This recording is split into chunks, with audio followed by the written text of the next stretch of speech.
वो नीतीश कुमार के खिलाफ एक हथियार के तौर पर लाए गए थे। उपेंद्र कुशवाहा की पत्नी इस्तीफा दे देंगी, उपेंद्र कुशवाहा के बेटे का नॉमिनेशन नहीं हुआ। भाजपा बिहार में जब कुशवाहा मुख्यमंत्री बनाती है, जानबूझकर उपेंद्र कुशवाहा को हराना चाहती है। भाजपा ने विभिन्न राज्यों में अपनी हारों से सीखी है उन्हें 12 साल के अपनी उपलब्धि दिखाकर उन्हें केवल गैसलाइट करना। नोरमा ग्रुप, जो सोचता है वो करता है, आपके अपने सपनों का आशियाना। नमस्कार दर्शकों, भारत लाइव देख रहे हैं आप। आपको जैसा पता है, कल ही मैं पटना से दिल्ली आया।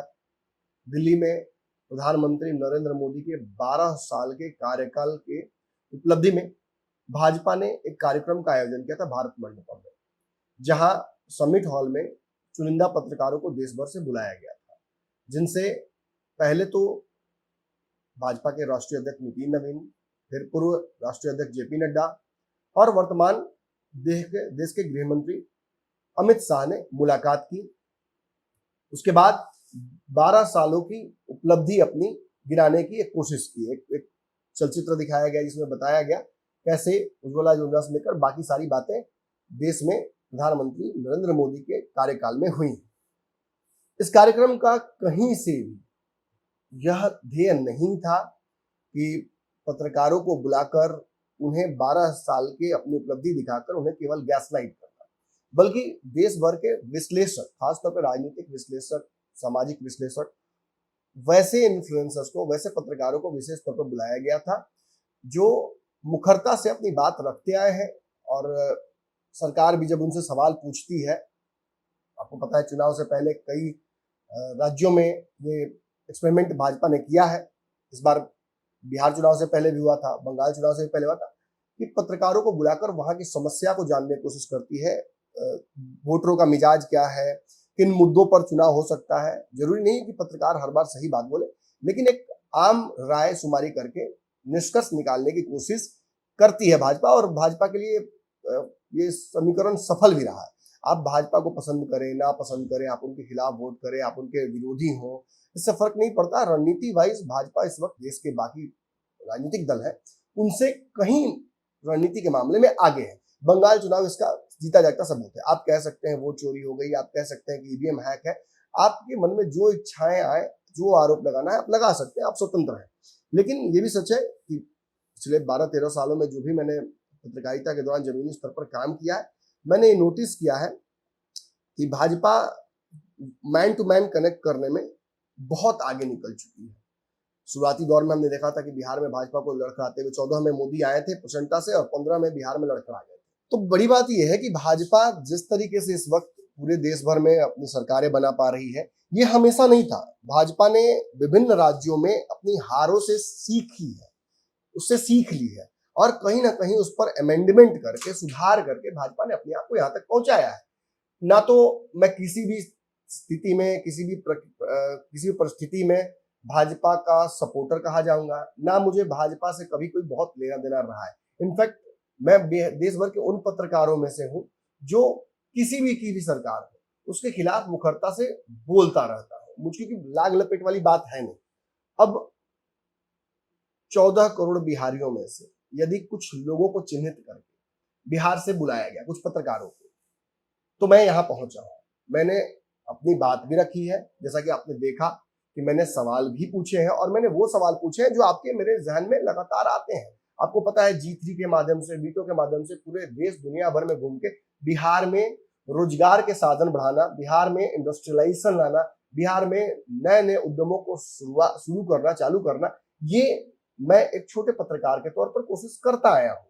जहां तक रही अमित शाह से मुलाकात की बात, निश्चित ही वहां पर बिहार के और भी पत्रकार थे, लेकिन अगर उतने सारे बिहारियों में से बिहार को रिप्रेजेंट करने के लिए मुझे यहाँ बुलाया गया था, तो निश्चित ही मैं यहाँ मंच पर मौजूद रहा। पिछली बार भी मैं चुनाव से पहले आया था और मैंने वो बातें कही जो हर बिहारी के मन में इस वक्त चल रही है। अगर भाजपा के पास डबल इंजन है और इस बार ड्राइविंग सीट पर भी भाजपा है, तो निश्चित ही इसे हम सभी बिहारियों को एक अवसर के तौर पर देखना चाहिए। आप भले ही आपने भाजपा को वोट किया है या नहीं किया, इससे फर्क नहीं पड़ता है। सरकार चुनी हुई सबकी होती है और ये भाजपा के लिए एक अतिरिक्त जिम्मेवारी होनी चाहिए, भाजपा पर दबाव बना रहना चाहिए कि वो बिहारियों के साथ किया गया मैनिफेस्टो में वादा पूरा करे। और वही वादे मैंने उनको याद भी दिलाए। बिहार के बॉर्डर की सुरक्षा से लेकर व्यापारियों की सुरक्षा और नए उद्यम को लगाने के लिए जो वादे किए गए थे भाजपा के द्वारा, उन पर मेरा प्रश्न था। आप चाहे तो ये प्रश्न देख भी सकते हैं। इसके बाद आप आरोप लगाने के लिए स्वतंत्र हैं। निश्चित ही अगर मैं भाजपा के बड़े नेता के साथ बैठ रहा हूं तो आप मुझ पर आरोप लगा सकते हैं, लेकिन इससे कोई फर्क नहीं पड़ता है, क्योंकि मेरा जो काम है वो मैंने कर दिया है। अब रही बात इस खबर की, मैं देख रहा हूं कि कई लोग मुझे रालोसपा विरोधी, उपेंद्र कुशवाहा विरोधी और पता नहीं क्या क्या कह रहे हैं। आपको याद होना चाहिए, जब उपेंद्र कुशवाहा चुनाव हारे थे तो बिहार का पहला पत्रकार मैं हूं जो दिल्ली में जाकर उनसे मुलाकात की थी, और उनका मैंने कुशल क्षेम भी जाना था और इंटरव्यू भी मैंने किया था। उनकी पार्टी के लगभग सारे प्रवक्ता हमारे चैनल पर आकर बहुत मुखरता से ये बात बोल रहे थे कि कैसे उनके साथ धोखा हुआ। और in fact I was one of the few journalist जिन्होंने शुरुआत में ये कहा था कि भाजपा जानबूझकर उपेंद्र कुशवाहा को हराना चाहती है। खैर, दैट शिप हैज सेल्ड। अब बीजेपी के पास अपर हैंड है। भाजपा बिहार में जब कुशवाहा मुख्यमंत्री बनाती है सम्राट चौधरी को, तो किसी और के लिए बहुत स्पेस बच नहीं जाता है। दो ही तरीके बचते हैं, या तो आप उपेंद्र कुशवाहा के साथ मैनेज करके चलिए, जो कि माफ कीजिएगा, सम्राट चौधरी के साथ मैनेज करके चलिए, जो कि उपेंद्र कुशवाहा के लिए संभव नहीं है, क्योंकि वो उम्र में भी बड़े हैं, तजुर्बे में भी बड़े हैं, और राजनीतिक कद उनका ऊंचा रहा है हमेशा सम्राट चौधरी से। लेकिन अब सम्राट चौधरी बहुत आगे निकल चुके हैं उससे, तो दीपक प्रकाश एक हथियार हो सकते थे उनके साथ एक नया रिश्ता बनाने के लिए। लेकिन जैसे कि हम जानते हैं कि स्वजातीय नेताओं को आगे बढ़ाना अक्सर कष्टकारी रहा है। मैं ये नहीं कह रहा हूं कि बढ़ाना नहीं चाहिए, कालांतर में ऐसा नहीं हुआ है। जिन नेताओं ने भी अपने समकक्ष, अपनी ही जाति के नेताओं को आगे बढ़ाया है, उनको आगे चल के बड़ी समस्या पैदा हुई है। और अगर आरसीपी सिंह को सही ढंग से भाजपा यूज कर पाती तो शायद नीतीश कुमार के खिलाफ भी एक बड़े हथियार के तौर पर उन्हें इस्तेमाल किया जा सकता था। लेकिन नीतीश राजनीति के अपवाद है, वो अलग तरीके से काम करते हैं, उनकी बुद्धि अलग है। वो हमेशा अपने आप को प्रासंगिक रखने का कोई ना कोई रास्ता खोज लेते हैं। जब कहीं रास्ता नजर भी नहीं आता है, गूगल मैप पर भी नहीं दिखता है, तब भी नीतीश कुमार कोई रास्ता खोज लेते हैं। तो हर कोई नीतीश नहीं हो सकता है, और हर कोई नीतीश की तरह बुद्धिमान, मौकापरस्त और राजनीति में खुखार नहीं हो सकता है।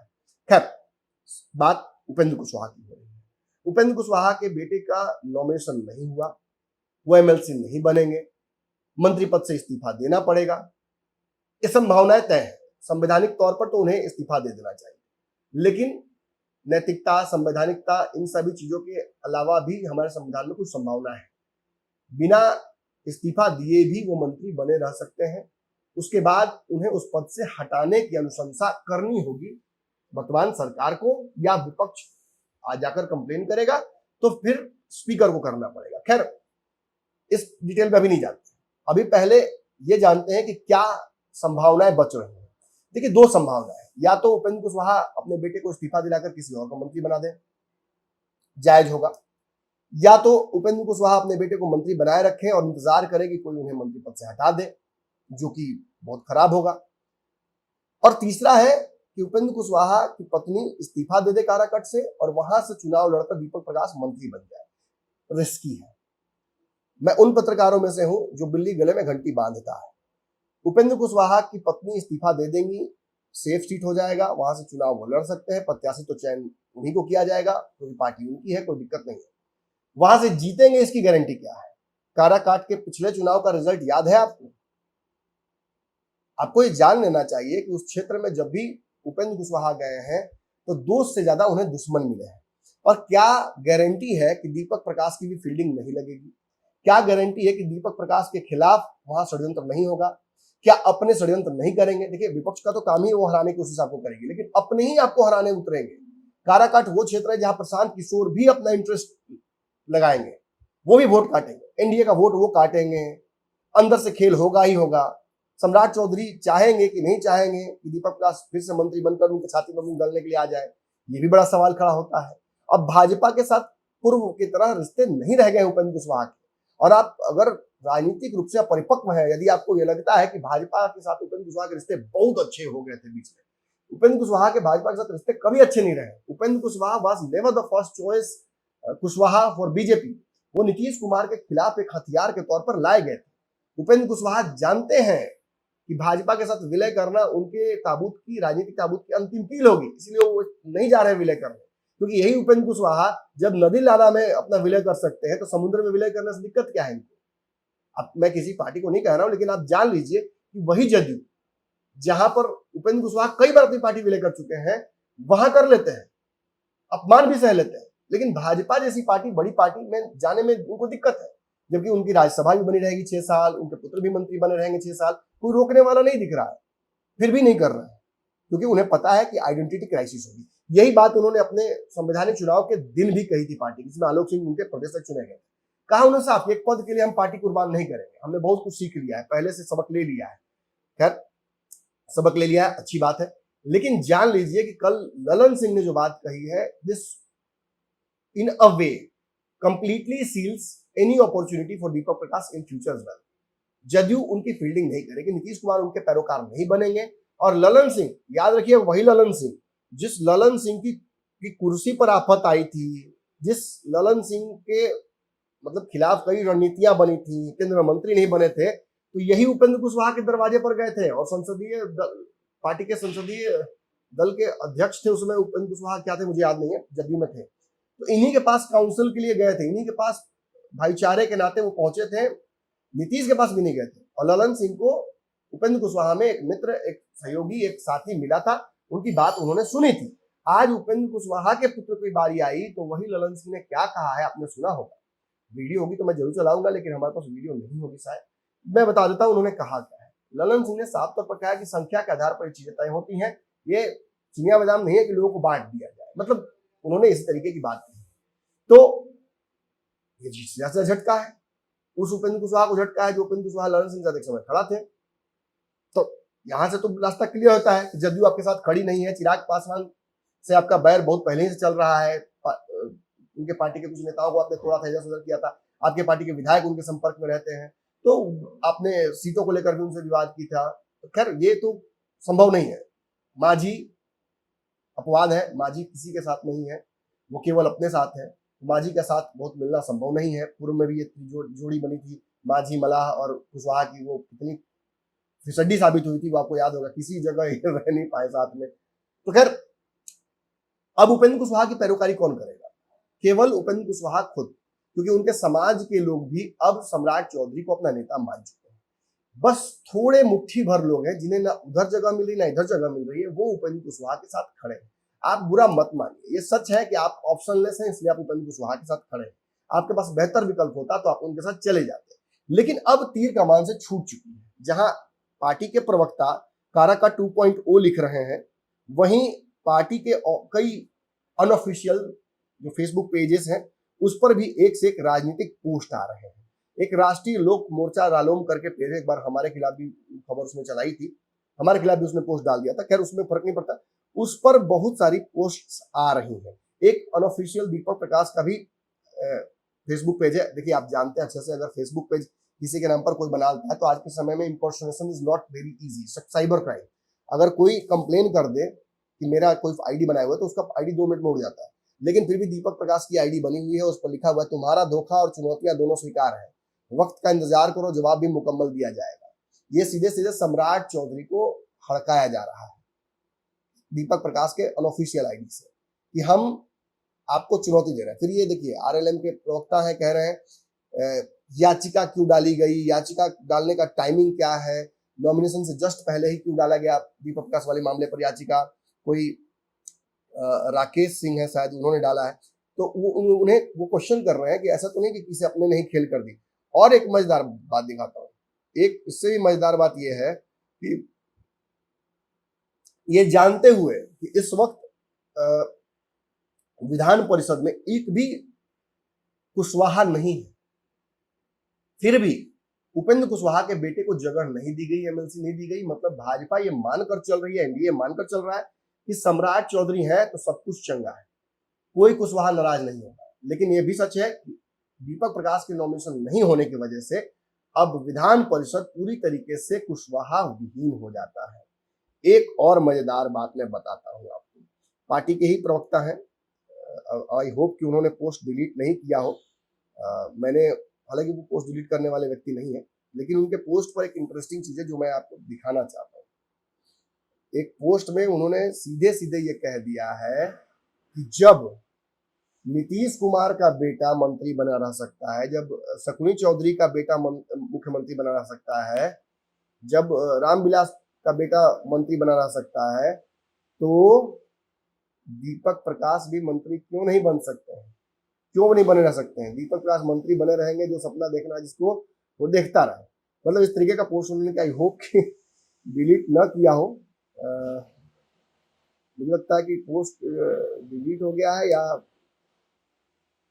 हाँ हाँ बिल्कुल है पोस्ट उनका, 1 घंटा पहले उनका पोस्ट लगा।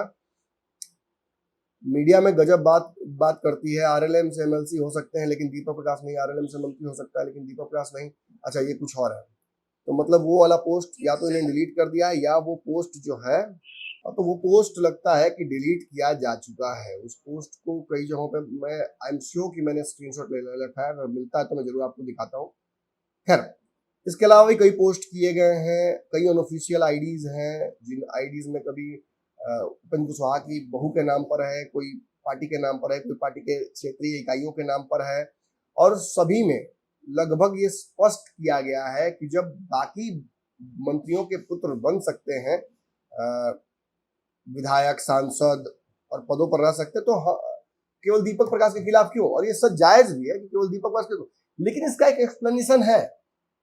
एक और पोस्ट है जिसमें ये पूछा जा रहा है कि भाजपा ने दावा किया था, आप देखिए तस्वीर ये दिखा भी रहा हूं मैं, कैसे भाजपा के नेता खड़े थे और एमएलसी, जब सीटों के बंटवारे की बात आ रही थी, कम सीट दी गई थी, 1 ही सीट दी गई थी लोकसभा में, तो ये कहा गया था कि एक एमएलसी की सीट भी दी जाए। लेकिन तब उपेंद्र कुशवाहा के समकक्ष सम्राट चौधरी उतने बड़े नेता नहीं हुए थे, लेकिन धीरे धीरे सम्राट चौधरी बड़े नेता हो गए और भाजपा की डिपेंडेंसी उपेंद्र कुशवाहा पर समाप्त हो गई।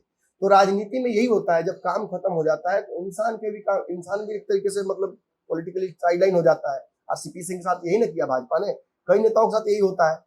इसके लिए तो आपको तैयार रहना होगा एक परिपक्व नेता के तौर पर। और दूसरी बात, क्योंकि आपको राज्यसभा ऑलरेडी दे दिया जा चुका है, उसके लिए भी Bhajpa had to pull so many strings.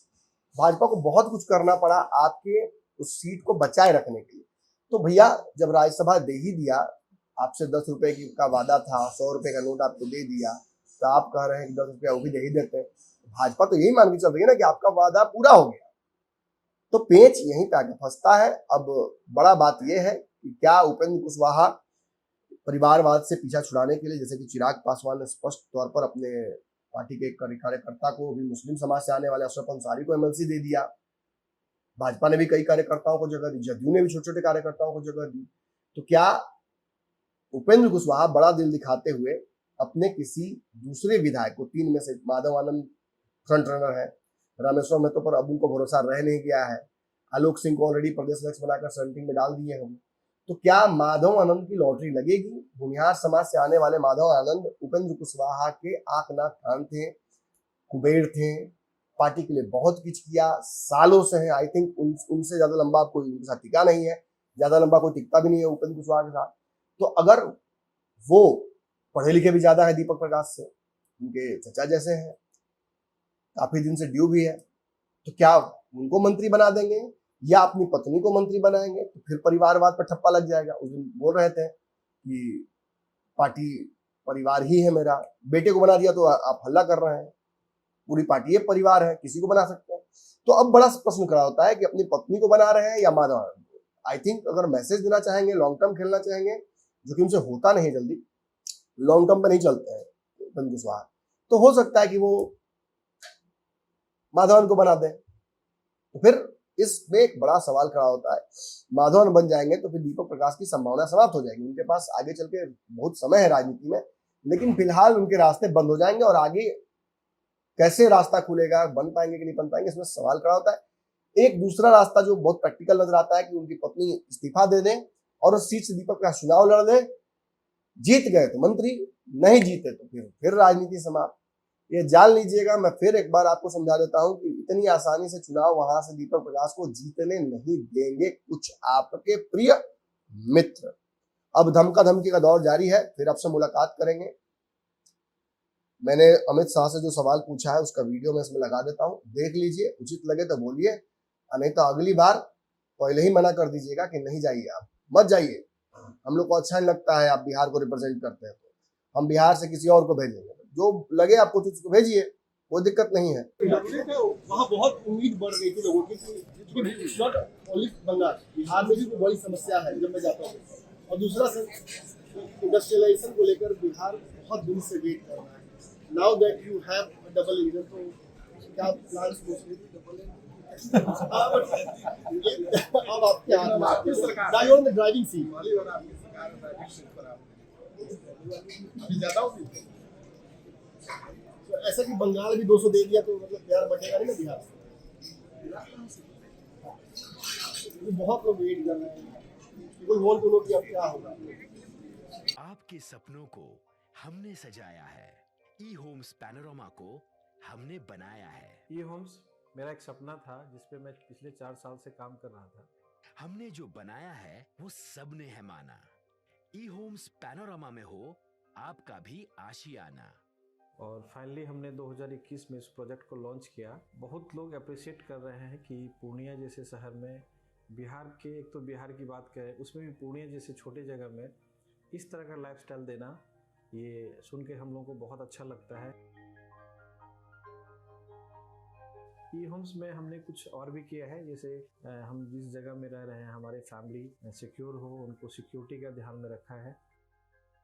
आपकी सुविधा और सुरक्षा आपके लिए खास है, ये आपका विश्वास है। इसमें आर्टिफिशियल इंटेलिजेंस का 7 लेयर सिक्योरिटी का हमने इस्तेमाल किया है। लस ग्रीन कैंपस को बनाया है, यदि हमारा बाउंड्री वाल है तो वो वर्टिकल गार्डन है।